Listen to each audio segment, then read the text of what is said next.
સદગુરુના પ્રશ્નોનું ગોરો ઝાલાનું સ્વામિનારાયણ હરે સંવત 1881 પોષવદી પ્રતિપદાને દિવસ સ્વામી શ્રી સહજાનજી મહારાજ શ્રી ગઢડા મધ્યે દાદા ખાચરના દરબારમાં ઉગમણે દ્વાર ઓરડાની ઓસરીએ ઢોલિયા ઉપર ગાદી તક્યા બિછવાઈને વિરાજમાન હતા અને સર્વ શ્વેત વસ્ત્ર ધારણ કર્યા હતા અને પીરા પુષ્પના ને રાતી ગુલ્લાવદીના પુષ્પના હાર કંઠને વિશે વિરાજમાન હતા ને પીરા પુષ્પનો તોરો પાગને વિશે વિરાજમાન હતો અને પોતાના મુખારવિંદની આગળ મુનિ મંડળ તથા દેશ દેશના હરિભક્તની સભા ભરાઈને બેઠી હતી અને પોતાની આગળ સરોદાને દુક્કળ લઈને સંત મંડળ વિષ્ણુપદ ગાવતા હતા.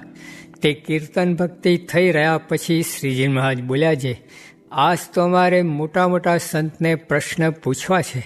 એમ કહીને પ્રથમ આનંદ સ્વામીને પૂછતા હવા જે કોઈક એવો પુરુષ હોય જે તેને બુદ્ધિ થોડી હોય તો પણ પોતામાં જે દોષ હોય તેને દેખે અને બીજા હરિભક્તમાં દોષ હોય તેને ન દેખે અને ગુણ હોય તેને જ દેખે, અને બીજો જે પુરુષ છે તેને તો બુદ્ધિ ઘણી છે તો પણ પોતાના ગુણને દેખતો જ નથી અને બીજા હરિભક્તને વિશે ગુણનો ત્યાગ કરીને કેવળ દોષ જ દેખે છે.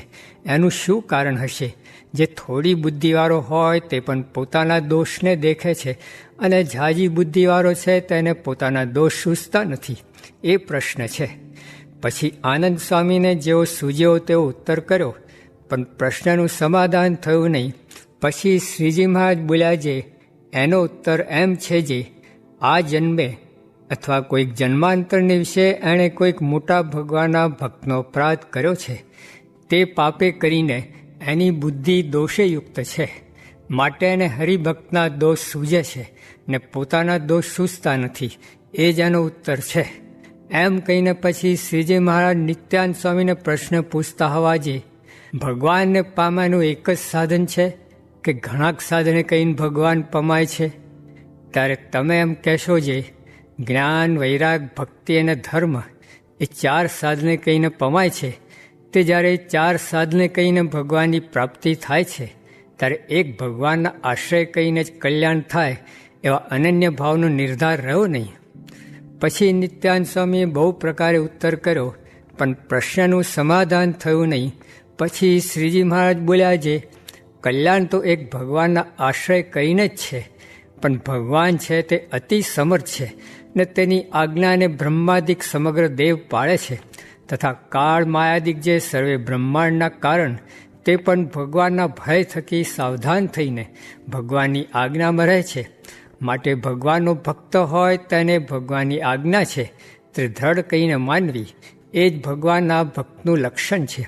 તે સારું સાધન સર્વે અતિ દ્રઢ કરીને રાખવા એટલે એક ભગવાન વતે જ કલ્યાણ છે અને સાધન છે તે તો ભગવાનની પ્રસન્નતાને અર્થે છે. એ જે પ્રશ્નનો ઉત્તર છે. પછી શ્રીજી મહારાજ બ્રહ્માંડ સ્વામીને પૂછતા હવા જે આ દેહને વિશે જીવ છે તે સાકાર છે કે નિરાકાર છે? પછી બ્રહ્માંડ સ્વામી કહ્યું જે જીવ તો સાકાર છે. ત્યારે શ્રીજી મહારાજે કહ્યું જે જો જીવ સાકાર હોય તો તે કરચરણાદિકે યુક્ત થયો. ત્યારે દસમ સ્કંદને વિશે વેદ સ્તુતિના અધ્યાયમાં એમ કહ્યું છે જે ભગવાન જે તે જીવના કલ્યાણને અર્થે તે જીવના બુદ્ધિ, ઇન્દ્રિય, મન ને પ્રાણ તેને સૃજતા હવા.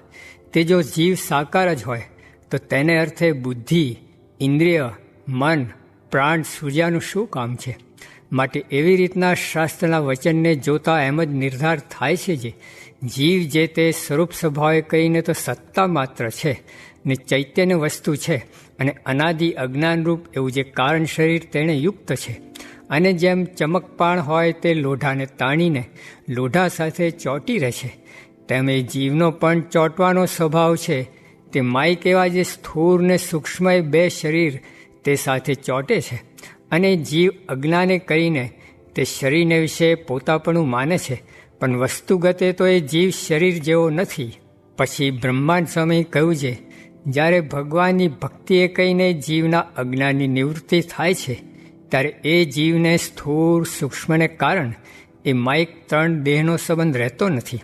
ત્યારે એ જીવ ભગવાનના ધામમાં જઈને કેવી રીતના આકારે યુક્ત થકો રહે છે? પછી શ્રીજી મહારાજ બોલ્યા છે જ્યારે જીવના અજ્ઞાનની નિવૃત્તિ થાય છે ત્યારે એને માઇક 3 દેહનો સંગ છૂટી જાય છે. પછી એ જીવ કેવળ ચૈતન્ય સત્તા માત્ર રહે છે. પછી એ જીવને ભગવાનની ભૂમિ આદિક જે 8 પ્રકારની પ્રકૃતિ, તે થકી જુદી જે ચૈતન્ય પ્રકૃતિ, તેનો ભગવાનની ઈચ્છાએ કહીને દેહ બંધાય છે ને તેણે યુક્ત થકો ભગવાનના અક્ષરધામની છે રહે છે. એ રીતે પ્રશ્ન ઉત્તર છે. પછી ગોપાલ સ્વામીને શ્રીજી મહારાજ પૂછતા હવા જે અષ્ટાંગ યોગ સિદ્ધ થાય છે અથવા આત્મદર્શન થાય છે તે તો ભગવાનને ભગવાનના સંતની કૃપા થકી થાય છે. તે એ યોગ અને આત્મદર્શન સિદ્ધ થવાનું કારણ જે ભગવાન ને ભગવાનના સંત તેને વિશે વૃત્તિ ગૌણ થઈ જાય છે અને અષ્ટાંગ યોગને આત્મદર્શન એને વિશે વધુ લગ્ની થાય છે. તેનું શું કારણ હશે? પછી ગોપાલ સ્વામી કહ્યું જે એને યોગાભ્યાસ કરતે થકે યોગ સિદ્ધ થાય છે તેનું કંઈક માન આવે છે. તેણે કહીને ભગવાનની કોરે કંઈક વૃત્તિ ગૌણ થઈ જાય છે. પછી શ્રીજી મહારાજ બોલ્યા જે જ્યારે સિદ્ધ દશાને પામે ત્યારે યોગી છે તે બ્રહ્મરૂપ થાય છે. તે બ્રહ્મમાં તો કોઈ જાતનું માન હોય નહીં, માટે ઉત્તર સંભવે નહીં. પછી ગોપાલ સ્વામી બોલ્યા જે હે મહારાજ, એ તો કાંઈ સમજાતું નથી, માટે તમે કૃપા કહીને કહો. પછી શ્રીજી મહારાજ બોલ્યા જે એ તો એમ સમજવું જે જ્યારે પોતાની ખોટ કાઢવી હોય ત્યારે તેને મોટાઓના વચનની સાથે લઈને કાઢવી. જેમ કોઈ વ્યવહારિક કામ હોય ને તે કામને અતિશય સિદ્ધ કરવું હોય ત્યારે સારા સારા માણસની સાયદી કરવી, તેમ અહીં પણ એ સાયદી છે જે સુખદેવજી બ્રહ્મ સ્વરૂપ થયા હતા તો પણ અતિ પ્રીતિએ કહીને શ્રીમદ ભાગવત ભણ્યા અને આજ દિવસ સુધી પણ ભગવાનની ભક્તિને જ કરે છે. અને શૌનકાદિક 88,000 ઋષિ તે બ્રહ્મ સ્વરૂપ છે તો પણ સૂત પુરાણીના મુખ થકી ભગવાનની કથાને સાંભળે છે. એવી જાતના વચનની શાખ ભક્તિની દ્રઢતાને અર્થે લેવી અને જે ખોટ પોતાના જાણ્યામાં ના આવતી હોય તેની કોરની ભગવાનને આગળ પ્રાર્થના કરવી છે. હે મહારાજ, મારામાં જે ખોટ હોય તે કૃપા કરીને નાશ કરજો. જેમ કોઈ પુરુષને માથે કલંક આવ્યું હોય ને તે કલંક ટાળ્યાનો કોઈ સાયદી ના હોય ત્યારે તે લોઢાનો ગોરો રાતોચોળ હોય તેને ઉપાડીને પોતાનું કલંક ટાળે છે. તેમ જે દોષ ના ઓળખાતો હોય ત્યારે તે દોષ ટાળવાને અર્થે ભગવાનની સ્તુતિ કરવી એ તે લોઢાનો ગોરો ઝાલા જેવી છે. એમ કરીને પોતાની ખોટને ટાળવી એ તમારા પ્રશ્નનો ઉત્તર છે. પછી શ્રીજી મહારાજ મુક્તાન સ્વામીને પૂછતા હોવા જે ભગવાનને યથાર્થ જાણ્યા હોય ને ભગવાન તો કાંઈક ચમત્કાર ન દેખાડતા હોય ને બીજા જે જંત્ર મંત્રવાળા હોય તે તો પરચો દેખાડતા હોય, તેને દેખીને ભગવાનનું ભક્ત હોય તેનું મન ભગવાનમાંથી કાંઈ ડગે કે ના ડગે? પછી મુક્તાન સ્વામી કહ્યું છે, હે મહારાજ, જેને ભગવાનનો યથાર્થ નિશ્ચય હોય તેને તો ભગવાન વિના બીજે ક્યાંય પ્રતીતિ આવે જ નહીં. અને જો બીજે ઠેકાણે પ્રતીતિ આવી તો તેને ભગવાનનો નિશ્ચય જ નથી. એ તો ગુણ બુદ્ધિવાળો હરિભક્ત કહેવાય, પણ યથાર્થ ભગવાનનો ભક્ત ન કહેવાય. પછી શ્રીજી મહારાજ બોલ્યા છે, એ જ એનો ઉત્તર છે. પછી શ્રીજી મહારાજે શુકમુનિને પૂછ્યું છે, ભગવાનનો ભક્ત હોય ને તે ભગવાન તથા ભગવાનના સંત તેને સાક્ષાત્કાર પામ્યો તેને જીવતા શી પ્રાપ્તિ થાય છે અને મુવા કેળે શી પ્રાપ્તિ થાય છે? પછી શુકમુનિ બોલ્યા છે, હે મહારાજ, એનો ઉત્તર તો તમે કરશો ત્યારે થશે. પછી શ્રીજી મહારાજ બોલ્યા છે, જેને ભગવાન ને ભગવાનના સંતની પ્રાપ્તિ થઈ છે તેને જીવતે તો ભગવાનના કથા કીર્તન કરતા થકા જ દિવસ ને રાત્રિ વીતે છે અને ત્રણેય અવસ્થાથી પર જે પોતાનો જીવાત્મા તેનું બ્રહ્મરૂપે સાક્ષાત દર્શન થાય છે અને ભગવાન વિના અન્ય પદાર્થ માત્રને વિશે વૈરાગ થાય છે અને અધર્મનો ત્યાગ કરીને ધર્મને વિશે રહેવાય છે અને દેહ મૂકે ત્યારે એવા ભક્તને ભગવાન પોતા જેવો જ કરે છે. જેમ ભગવાને બ્રહ્માને કહ્યું છે જે, હે બ્રહ્મા, જેવો હું છું ને જેવો મારો મહિમા છે ને જેવા મારા ગુણ ને કર્મ છે તેવું મારા અનુગ્રહ થકી તને વિજ્ઞાન થાવ, એવું જે બ્રહ્માને કહ્યું છે તેમ જે પોતાના અનન્ય ભક્ત હોય તે સર્વને ભગવાન એવી પ્રાપ્તિ કરાવે છે. અને જેમ ભગવાન કાળ કર્મને માયા થકી રહિત છે તેમજ ભગવાનના ભક્ત પણ કાળ કર્મને માયા થકી રહિત થાય છે ને અખંડ ભગવાનની સેવાને વિશે રહે છે. એવી દેહ મૂક્યા કેળે પ્રાપ્તિ થાય છે એ જ એ પ્રશ્નનો ઉત્તર છે. ઇતિ વચનામૃતમ. એવી રીતે ગઢડા મધ્ય પ્રકરણનું 66મું વચનામૃત જે તે થયું. દિવ્ય ભાવ ને મનુષ્ય ભાવ એ બેને એક સમજે તે માયાને તરી રહ્યો છે, ને એ જ માયા છે તે જાણવી, ને એમ ન જાણે તો પ્રથમ પ્રતાપ દેખાડે ત્યારે આનંદ થાય, ને રૂએ ત્યારે મૂંઝવણ થાય, ને દિવ્ય ભાવ મનુષ્ય ભાવ એક સમજે તેને કયું સાધન કરવાનું બાકી છે, કાંઈ પણ નથી. સ્વામિનારાયણ હરે સ્વામીએ વાત કરી જે સ્વરૂપ નિષ્ઠા છે ને મહિમા છે એ તો વરને ઠેકાણે છે, ને બીજા સાધન તો જાનને ઠેકાણે છે, ને વળી સમજણ છે એ તો બસે બખ્તરિયાને ઠેકાણે છે, ને વિષય છે એ તો એક બારવટિયાને ઠેકાણે છે.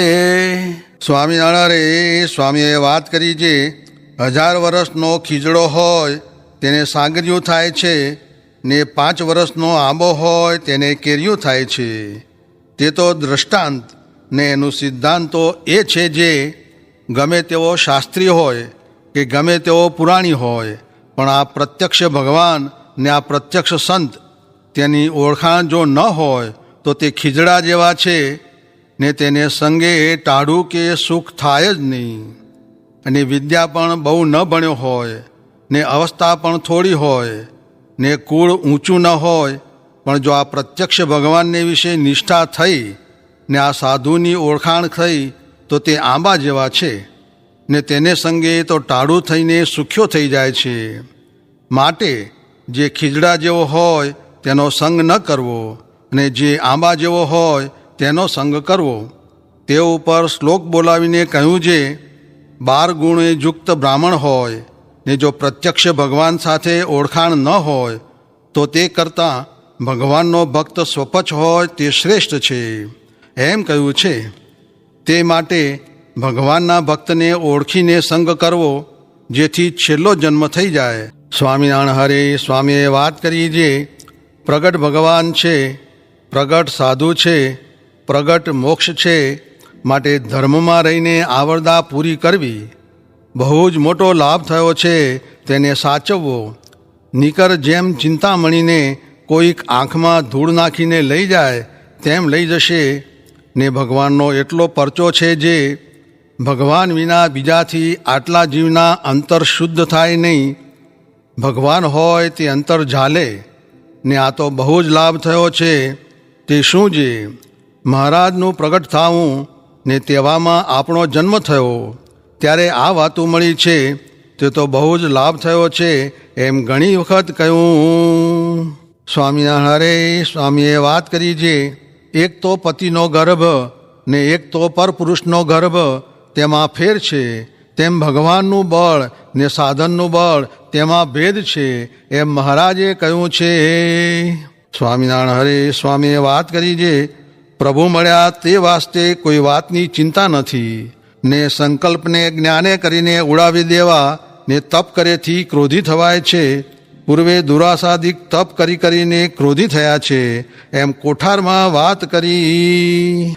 સ્વામિનારાયણ હરે સ્વામીએ વાત કરી છે જ્યારે હું પૂર્વાશ્રમમાં હતો ત્યારે મને ખંભે એક મોટું ગુમડું થયું હતું. તેની પીડા ઘણી થઈ. તે વખતે જાગ્રતમાં અર્ધરાત્રિને સમયે મહારાજ પધાર્યા ને મને દર્શન દીધા. તે પીળું પિતાંબર પહેર્યું હતું ને બીજું રાતું પિતાંબર ઓઢ્યું હતું, ને મસ્તકને ઉપર દક્ષિણી પાગ ધારી હતી, ને લલાટને વિશે કેસરચંદની અર્ચા સહિત કંકુનો ચાંદલો શોભી રહ્યો હતો, ને ચાખડીઓ ઉપર ચડ્યા હતા. એવી શોભાને જોઈને મારી વૃત્તિ તો તે મૂર્તિમાં પ્રોવાઈ ગઈ, ને પછી ગુમડું ફૂટી ગયું ને પીડા પણ ટળી ગઈ. પછી મહારાજ પણ હસીને અદૃશ્ય થઈ ગયા. પછી તે દાડેથી તે મૂર્તિ અખંડ દેખાતી. પછી જ્યારે અલૈય મોડે મહારાજના અમે પ્રથમ દર્શન કર્યા ત્યારે હૃદયમાં દેખાતી જે મૂર્તિ ને આ મૂર્તિ બે એક થઈ ગઈ. એવું જોઈને મહારાજને સર્વ કારણના કારણ ને સર્વ અવતારના અવતારી પુરુષોત્તમ સમજીને મેં મહારાજનો સર્વોત્કૃષ્ટ નિશ્ચય કર્યો. સ્વામિનારાયણ હરે સ્વામીએ વાત કરી છે સભામાં વિધાત્રાનંદ સ્વામીવાળી પત્રી વંચાવીને બોલ્યા છે, આ વાત યથાર્થ જાણ્યા પછી કાંઈ કરવું બાકી રહે નહીં. આ પત્રી ઉપર અચિંત્યાનંદ બ્રહ્મચારી પાસે ગ્રંથ આખો કરાવ્યો છે, તેમાં સંપૂર્ણ વાત આવી ગઈ છે. અહો, હમણાં ઘણી પ્રાપ્તિ છે. આવા સાધુ તો ભગવાન જેવા કહેવાય. પોતાના વખાણ પોતાને ન કરવા એમ શિક્ષાપત્રીમાં કહ્યું છે, પણ કહ્યા વિના સમજાય નહીં, પછી બહુ ખોટ જાશે. સ્વામિનારાયણ હરે. સ્વામીએ વાત કરી છે, જાજી આવડદા એ પણ બહુ ભૂંડું છે. તે મોરે તો 1000 વર્ષનો ખાટલો ને 100 વર્ષના ડચકા. આ તો ભગવાને અનુગ્રહ કર્યો છે તે થોડા કાળમાં મોટું કામ સાધી લેવું ને ભગવાનના ધામમાં પુગાય તેમ કરવું, જ્યાં અખાત્રીજના વા જોવા નહીં, પાંચમની વીજળી જોવી નહીં, એક ભગવાનનું જ સુખ છે.